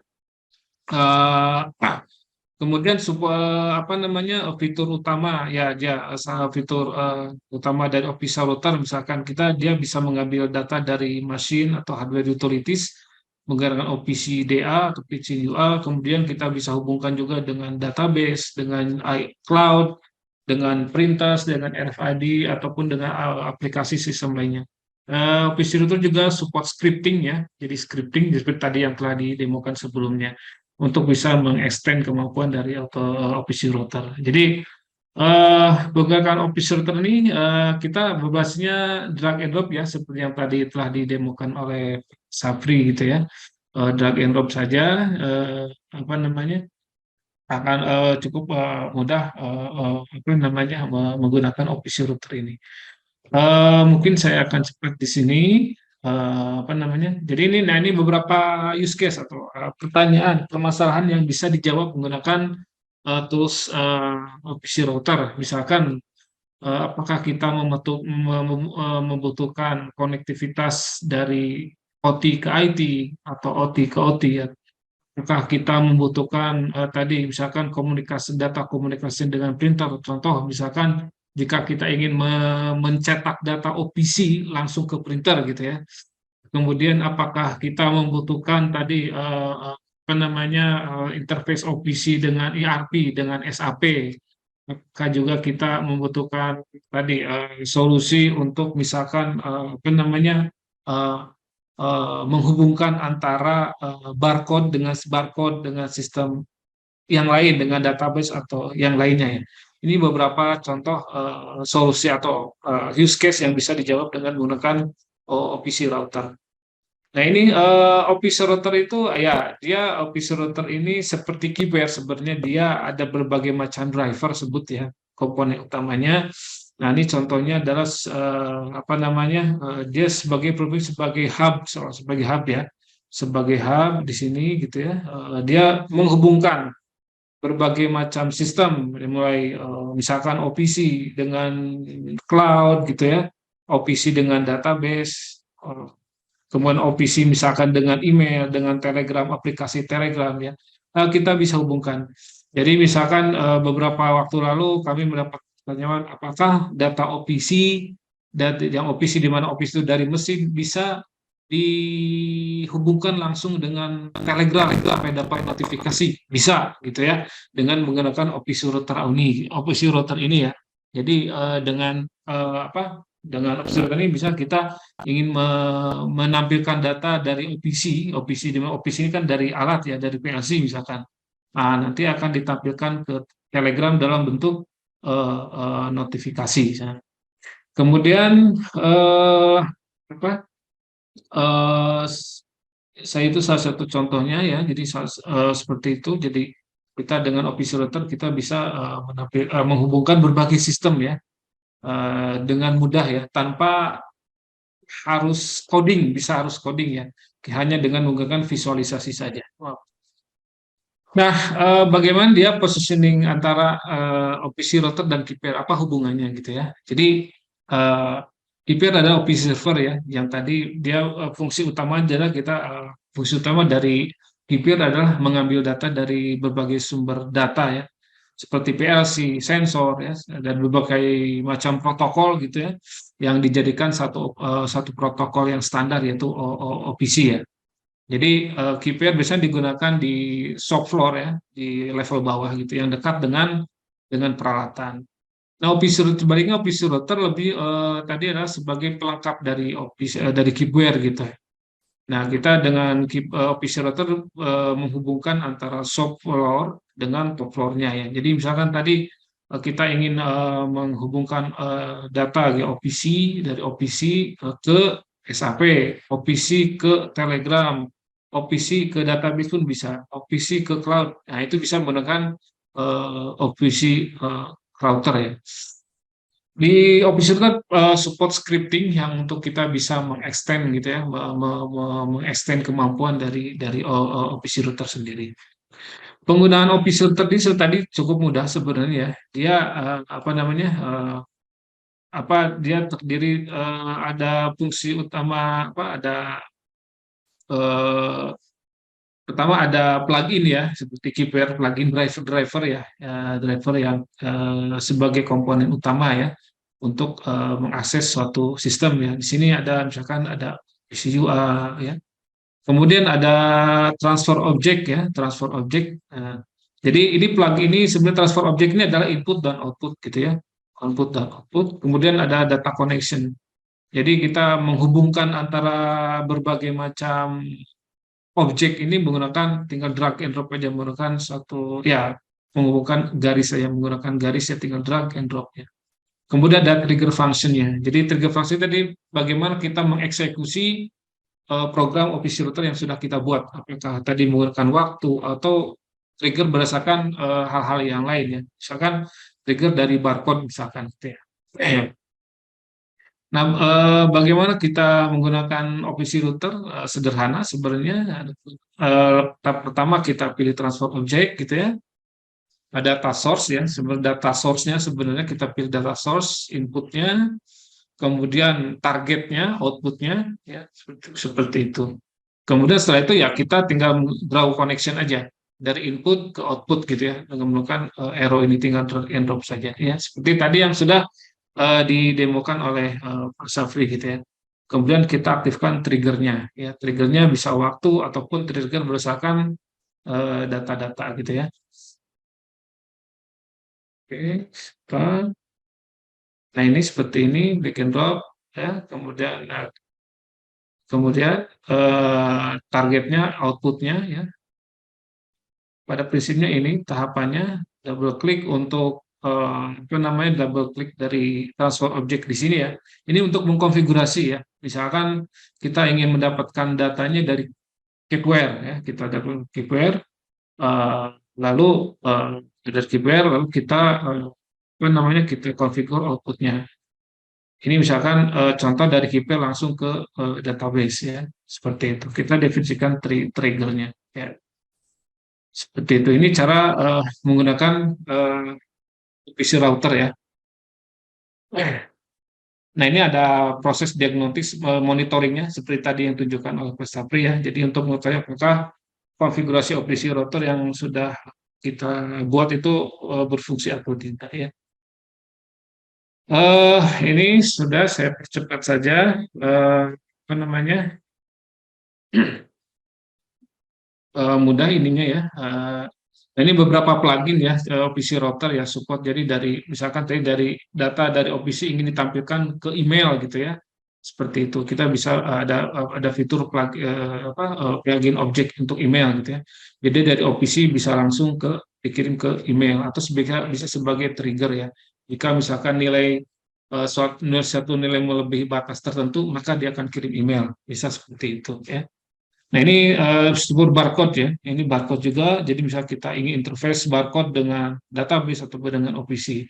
Ini sudah kita implementasikan ya di satu industri. Ini contoh salah satu contoh apa namanya? Contoh dari implementasi barcode ya yang kita sudah pernah implementasikan dengan di klien kami ya. Di mana barcode ini kita interface dengan database gitu ya. Jadi ketika ada barcode trigger pembacaan barcode, maka dia akan membaca dari database ya, suatu setting parameter. Kemudian setting parameter tersebut gitu ya, kita baca, ujung-ujungnya kita akan inputkan ke OPC yang ujungnya ke device ya, ke PLC dalam hal ini. Jadi tujuan dari ini adalah tujuan dari konfigurasi adalah kita ingin menginput data-data parameter di mana ke PLC ya, ke mesin, di mana data-data parameter tersebut disimpan di suatu database gitu ya, seperti itu. Ini contoh apa namanya? Contoh yang sudah pernah kita implementasikan. Ini hampir no code ya, jadi ini apa namanya mudah ya, untuk mudah. Kita tidak menggunakan SDK, kita tidak menggunakan API dan segala macamnya. Cukup visualisasi menggunakan drag and drop. Mungkin itu ya. Ini beberapa plugin lainnya. Ya, ada export import ini fitur nanti ini dan ini tadi seperti fitur OPC SAP gitu ya, yang bisa kita tadi yang digunakan untuk interface dari OPC ke SAP. Kemudian ada salah ini fitur baru ya, redundancy gitu ya, redundancy gitu seperti ini. Jadi apa namanya OPC router support redundant system. Jadi kalau satu mati bisa menggunakan sistem yang lainnya. Ini fitur baru. Pak Yogi, OPC ya. Pak Yogi, mungkin sekalian Yes. berhubungan dengan Cap Server dari Pak Hendrik, apakah Ya, Cap Server mendukung penggunaan API? Ya, baik. Nah, baik, pertanyaan kedua adalah apakah Cap Server mensupport API? Nah, jadi Pak Hendrik ya, Pak Hendrik, mungkin saya agak bertanya balik dulu sebentar. Pak Hendrik, apakah API ini maksudnya Kiper membaca dari API atau bagaimana, Pak Hendrik? Dua-duanya, Pak. Jadi bisa dua-duanya. kirim data menggunakan API, jadi panggil Ya. API dari aplikasi. Tapi Ya, juga ya. mungkin ada API juga ya di Cap servernya untuk kita write ya. Oke, baik Pak. Nah, untuk KPI, sorry Mas, untuk KPI saat ini apa namanya Kipware belum mendukung untuk membaca dari API, REST API, tapi dia bisa dia bisa menggunakan API untuk menulis data. Contoh misalkan kita ingin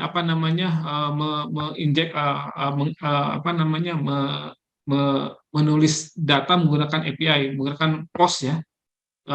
Nah itu support. Tapi untuk membaca dari API lain saat ini Kivier memang belum mempunyai fitur itu. Untuk kebutuhan itu bisa gunakan OPC router ya. Jadi untuk kebutuhan itu kita gunakan OPC router jika kita menggunakan API.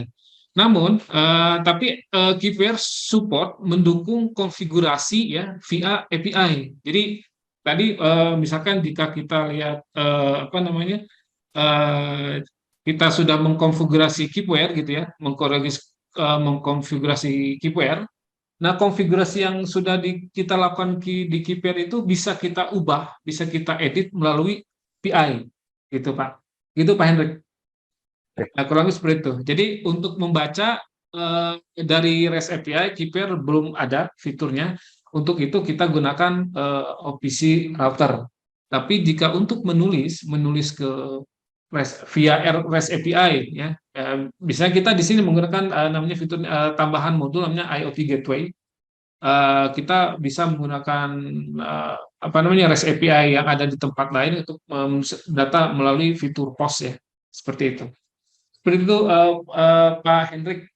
Ya, makasih Pak. Oke. Baik, untuk selanjutnya ini ada yang raise hand dari Pak Azhar, mungkin boleh langsung bertanya. Ya. Terima kasih Pak atas kesempatannya. Saya Azhar Pak dari Kaltim Primakpol.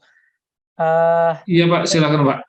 Saya mau bertanya, yang pertama terkait Kepware ini Pak, apakah ada pengalaman support untuk ERP yang brand Ellipse Pak, dari ABB kalau nggak salah Ellipse. Itu yang pertama. Terus yang kedua, kebetulan kami juga udah pakai Kepware nih Pak untuk komunikasi IEC 61850 untuk komunikasi ke relay protection. Nah saat ini kami pakai iFix, cuman kami ada rencana mau migrasi ke WinCC. Ya, WinCC Siemens. Nah, itu apakah ya, bisa dilakukan? Sepertinya Siemens tadi ada soalnya ya, ya, WinCC. betul, Pak. Cuma versi WinCC ini kami masih versi agak lama nih, versi 7.3 karena nah itu apakah memungkinkan atau memang harus ngikutin, atau Kepware yang sekarang nih udah nggak bisa ngikuti tipe WinCC yang lama gitu.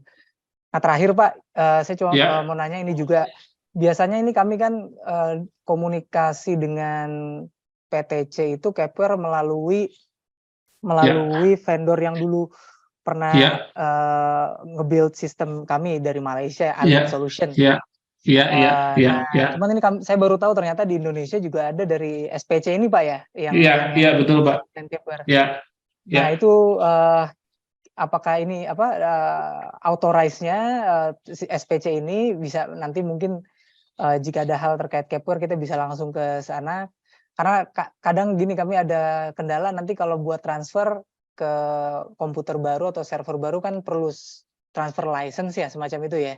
Iya, betul, Pak. Transfer license. Nah itu nanti prosesnya gimana ya kalau misalnya ini? Biasanya kami dibantu sama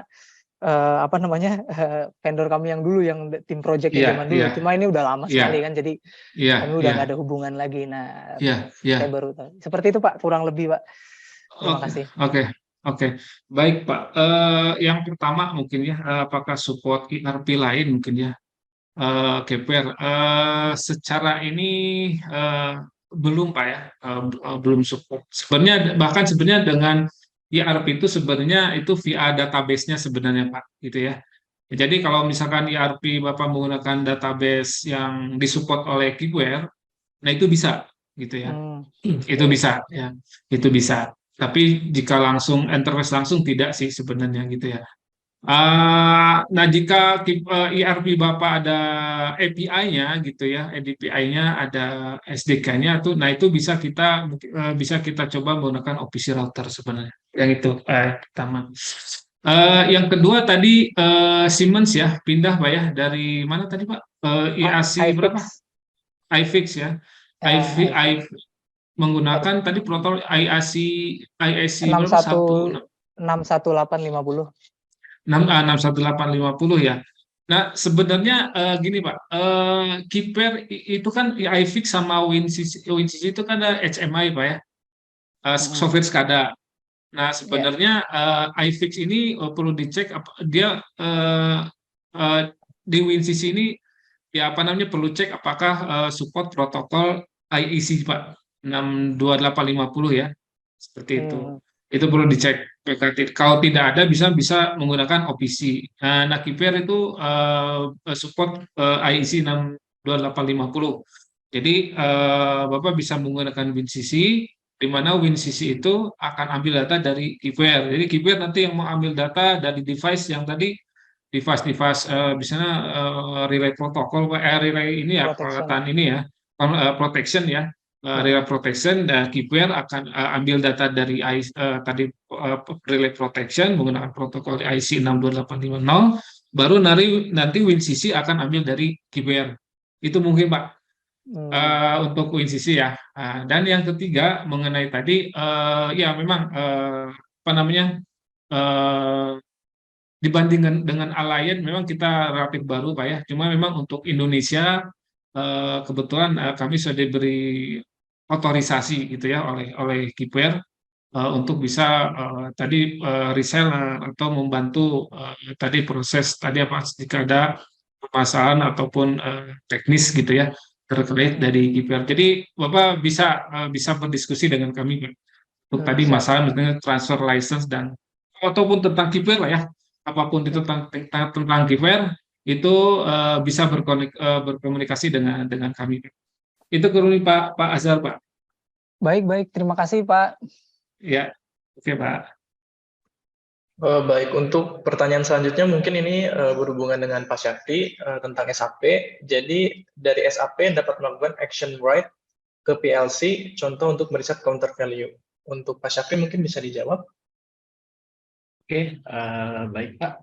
Jadi kalau pertanyaannya apakah bisa secara teori bisa. Jadi dari PLC kan ada ini apa? Ada terhubung ke OPC server. Di OPC server kita bisa setting dari OPC server apakah hanya bisa read saja dari PLC atau read dan write. Nah, kemudian dari OPC server tadi dengan menggunakan OPC router ya kita juga bisa setting untuk menulis ke OPC server tadi. Kalau kita bisa menulis ke OPC server dan settingnya itu juga di set read write, maka data bisa kita tulis. Nah, dari sisi SAP sendiri ya, SAP itu kan ada beberapa interface ya, jadi kita bisa kita gunakan untuk menulis ke luar menggunakan API yang ada. Cuma ya itu membutuhkan komunikasi dengan ABAPer. Jadi ada ABAP programming ya di sisi SAP. Nah, pertanyaannya mungkin dari secara policy ya, apakah dibolehkan menulis dari sisi bisnis proses, bisnis network ke proses network di bawah, karena pasti akan ada polisinya. Jadi istilahnya di bagian security agar tidak ada akses unauthorized access untuk yang bisa merubah proses yang ada di lapangan. Nah, itu menjadi subject to discuss juga. Apakah itu diperbolehkan atau tidak? Tapi secara teorinya itu bisa dilakukan. Ya, begitu. Demikian jawaban dari saya. Mungkin ada komen lagi. Ya, mungkin ada pertanyaan berikutnya, Pak Eldin. Mungkin pertanyaan berikutnya dari Pak Diki tentang mengintegrasikan atau menghubungkan data value dari OPC server atau router terhadap measuring point yang mana di SAP. Apakah di OPC servernya juga harus ada measuring point SAP? Oke, jawabannya tidak perlu karena di OPC server ini kan tadi ada taggingnya. Jadi di SAP juga ada measurement point. Jadi mappingnya itu ada di OPC router. Jadi tadi di simulasi kita menampilkan di OPC data OPC servernya tagnya apa. Kemudian di SAP measurement point-nya apa. Kemudian kita mapping di sana. Jadi dia istilahnya mappingnya ada di posisinya di tengah. Demikian jawaban dari saya. Baik, terima kasih Pak Sapri. Ini ada mungkin tambahannya dari Pak Diki.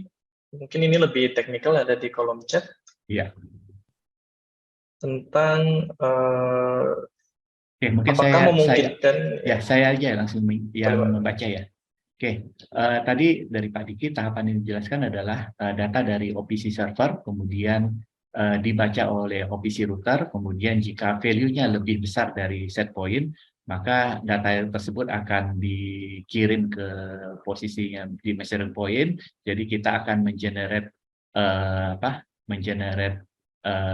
measuring dokumen di measuring point tadi, kemudian nanti akan muncul notifikasi maintenance. Nah, pertanyaannya, izin bertanya, apakah memungkinkan jika dari measurement point langsung generate maintenance order tanpa perlu generate notifikasi dulu?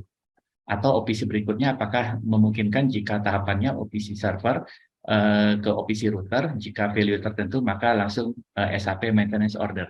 Oke, jawabannya bisa Pak. Jadi kalau di SAP itu ada user exit. Jadi kebetulan di saya langsung istilahnya membuat user exit. Jadi pada saat measurement di transaksi, saya lupa IW21 ya kalau nggak salah, untuk membuat measurement dokumen, pada saat dilakukan save maka dia akan memanggil user exit yang ada di SAP. Di situ kita bisa membuat script untuk melakukan suatu logic yang kita butuhkan. Jadi kebetulan yang saya lakukan adalah membuat notification. Kalau misalnya ingin langsung membuat maintenance order, bisa langsung dari user exit tadi. Jadi mungkin saya tunjukkan sedikit ya. Saya izin remote desktop dulu ya. Oh, boleh, Pak Sapri, boleh. Oke.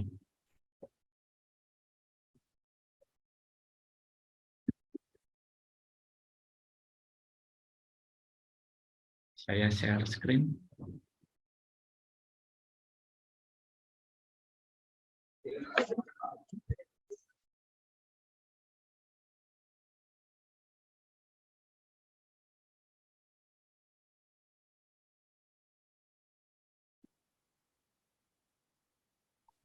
Sudah detail banget ya, tapi nggak apa-apa. Jadi kita melakukan enhancement.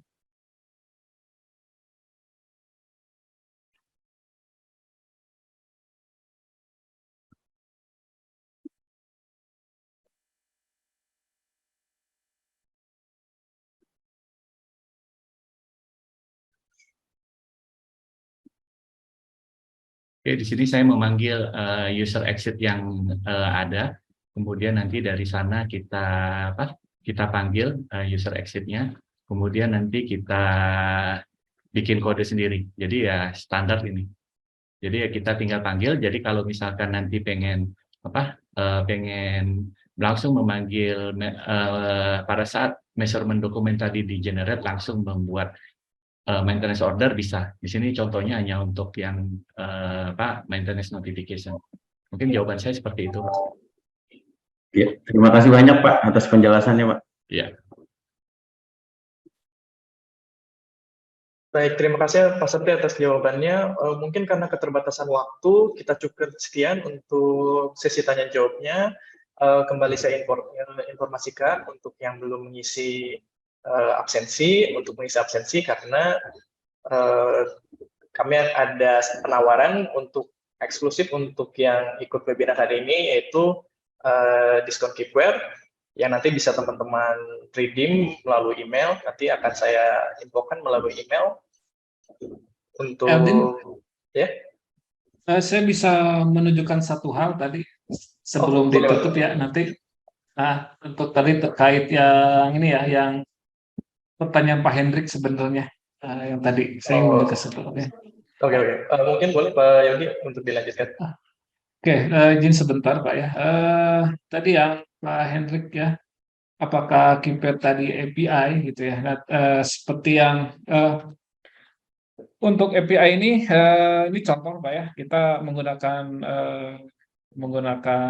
API gitu ya, di mana API ini justru kita gunakan untuk tadi misalkan membaca data dari Keepware, kemudian data tersebut kita kirim SMS ke SMS ya, SMS melalui endpoint API ya. Dalam ini saya contohnya menggunakan Twilio ya. Jadi data-data dari Keepware kita kirimkan gitu ya. Ini ada nomor handphonenya gitu ya. Nomor handphone tujuan di sini sebenarnya ini tujuan gitu. Ini from, ini to gitu ya. Nah, ini data yang dikirim. Nah, ini dikirimkan ke API ya. Di sini ada API ya. Jadi kalau kita trigger ini, misalkan trigger ini kita tes gitu ya. Ini akan men-trigger pembacaan data gitu ya. Akan data kemudian nanti data-data ini akan bisa dibaca di SMS ya di HP kita ya. Jadi kalau nggak error, ini ada statusnya ya, monitoring hijau ya. Jika kita ingin lihat ya ini kalau kita double klik ini, nah ini dia ada endpoint REST API-nya Pak ya. Ini ada endpoint-nya. Nah ini parameter-parameter. Nah ini digunakan untuk membaca, tapi sebenarnya kita bisa gunakan juga untuk membaca dari Keepware atau dari REST API dimasukkan ke PLC ya. Nah itu juga bisa kita menggunakan OPC router. Itu mungkin Pak Eldin jawaban tambahan dari saya Pak.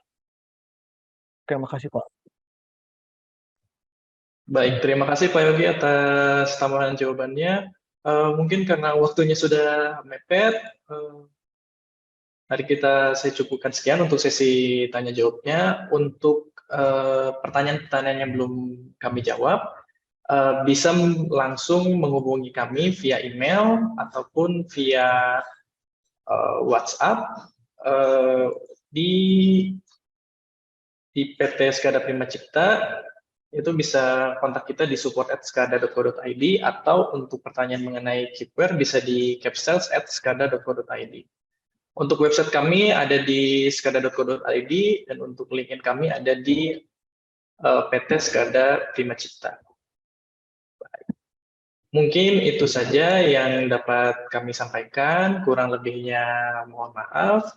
Terima kasih atas partisipasinya dan pertanyaan dan jawabannya. Saya cukupkan sekian. Wassalamualaikum warahmatullahi wabarakatuh. Waalaikumsalam Waalaikumsalam warahmatullahi wabarakatuh.